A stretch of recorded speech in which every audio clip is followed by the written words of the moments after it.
12h30, 100% placement.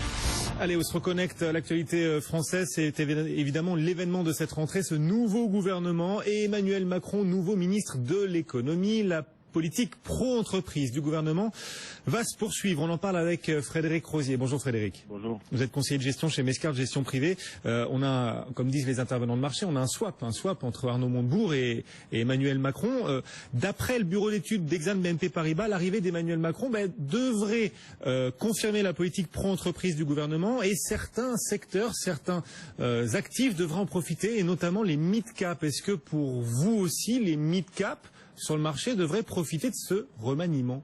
Oui, à noter qu'Exane n'est pas le seul bureau d'études à avoir donné une note similaire. On a eu également Odo qui a publié ce matin. Alors concernant les mid et small cap, vous savez, c'est un peu notre cœur d'investissement. Il est effectivement intéressant de noter que l'orientation politique aujourd'hui est plutôt pro-entreprise. Pro-entreprise et notamment sur une idée de réduction des coûts unitaires du travail. Donc si on a effectivement cette voie politique qui se met plus ou moins en place, et on l'a vu notamment avec le plan compétitivité emploi, de nombreuses entreprises devraient bénéficier de ces allègements des taxes, et notamment tout ce qui est services qui utilisent énormément de main-d'œuvre, et également dans la construction. Donc voilà, vous nous proposez deux secteurs, services et construction, deux secteurs qui devraient profiter pleinement de cette politique pro-entreprise du gouvernement. On va aller encore un peu plus loin tout à l'heure, on va vous demander quelle valeur vous conseillez, mais globalement donc, s'il fallait privilégier par exemple une taille d'entreprise, plutôt les mid-cap que les grosses capitalisations? Tout à fait.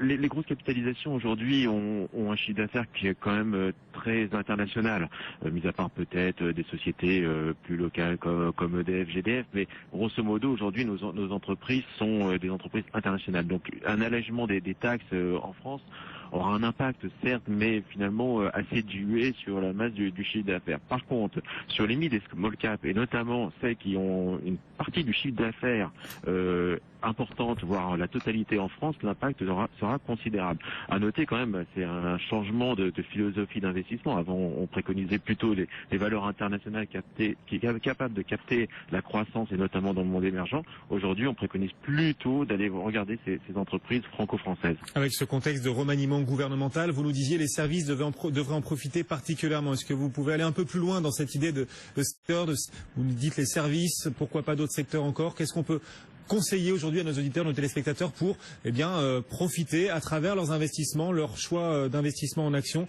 de ce remaniement gouvernemental? Alors, si on reprend les hypothèses de réduction des charges annoncées par François Hollande, des sociétés comme De Richebourg, c'est la note d'Exane de ce matin, pourraient bénéficier d'un accroissement de quasiment 17% sur son EPS.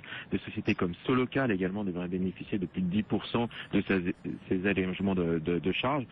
Tout ce qui est parti également IT, donc je pense notamment à des sociétés comme Sopra, Alten, devraient avoir une amélioration considérable de leur rentabilité. Donc il y a beaucoup aujourd'hui de sociétés qui sont visées par ces mesures, et aujourd'hui c'est vraiment toute la partie mid et small cap qui devrait bénéficier de ce flux positif qu'on attendait, je vous rappelle, au lancement du PEA PME, et donc c'est peut-être l'occasion pour le coup de remplir ces poches pour l'instant assez vides. Et pour l'instant vous ne nous avez pas conseillé le secteur immobilier, alors qu'Exane au contraire conseille ce secteur immobilier?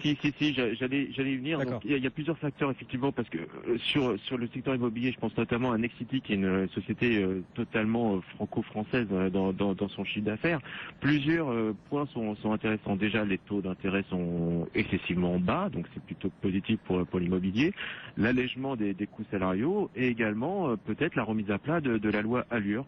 On en parle de plus en plus. Donc il y a plusieurs facteurs positifs aujourd'hui qui justifient de se réintéresser à ce secteur, et notamment un promoteur comme Nexity. Donc on rappelle vos conseils, le secteur immobilier, le secteur des hautes technologies, de l'informatique avec Sopra, Alten, vous parliez aussi de Richebourg, Solocal, quelques entreprises donc qui devraient bénéficier de ce remaniement et cette ligne pro-entreprise réaffirmée par le gouvernement. Est-ce qu'il faut aussi investir dans les entreprises dans lesquelles l'État justement est présent? Je vous pose la question parce que Manuel Valls, il y a quelques semaines, s'est dit favorable à une gestion dynamique des participations de l'État. Ça signifie que l'État pourrait céder certaines de ses participations et que certains titres en bourse pourraient en profiter.